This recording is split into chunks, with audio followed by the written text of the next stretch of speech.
ইনশাআল্লাহ আমরা এই অবৈধ সরকারের প্রধান করিয়ে আমাদের আগামী রাষ্ট্রীয় আন্দোলন তারেক রহমানকে দেশে ফিরে আনবো ইনশাআল্লাহ।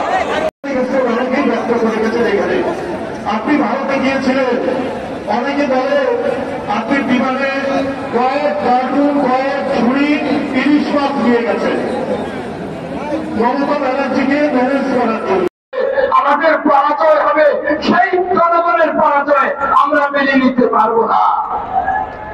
এরকম অনেক প্রশ্নের অনেক জবাব সরকারের কাছে আছে, যা জনগণের জবাব নয়, সরকারের ফ্যাসিবাদী কর্তৃত্বের জবাব।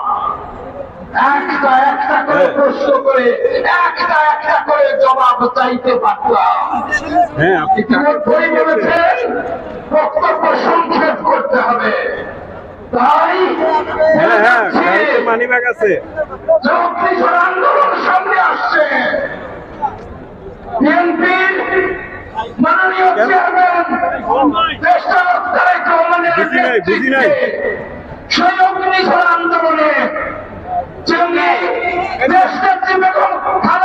গাড়িতে আমার মানিব্যাগ আবার কি গণতন্ত্রের মানুষের ভোটের অধিকার ইনশাআল্লাহ।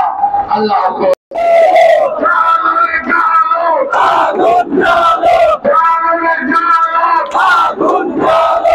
যারা স্লোগান দিলেন না, আজ 2 দিন আবার আমাদের সমাবেশ বিভিন্ন জায়গায় হবে, ওই জায়গায় দিবে।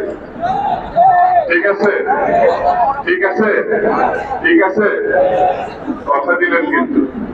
খোদা হাফেজ। বাংলাদেশ জিন্দাবাদ।